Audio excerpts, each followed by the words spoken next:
Okay, we got a 2018 Audi A3.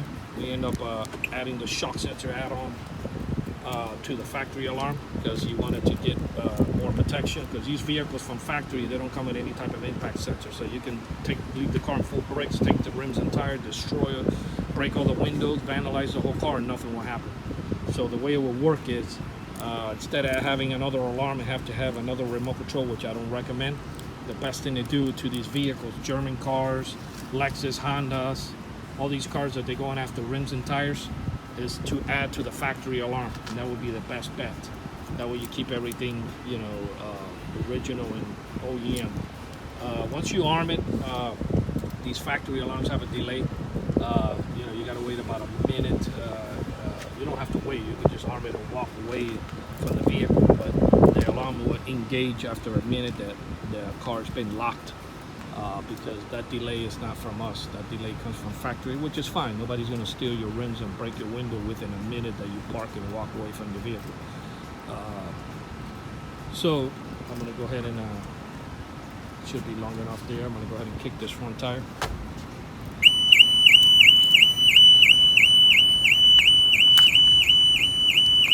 Go ahead and disarm the alarm. Go ahead and rearm it. Then I'll test the windows real quick, and that will be it. But while we're waiting, this installation was done here in Miami, Florida. Numbers 305-298-4814. That's 305-298-4814.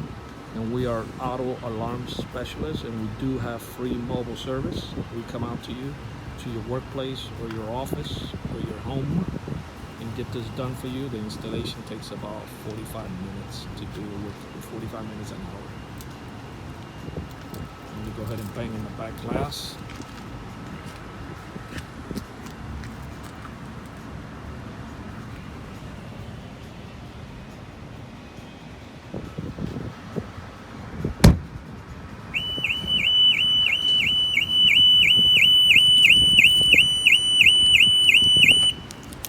Thank you for watching this video. This is on a 2018 Audi A3.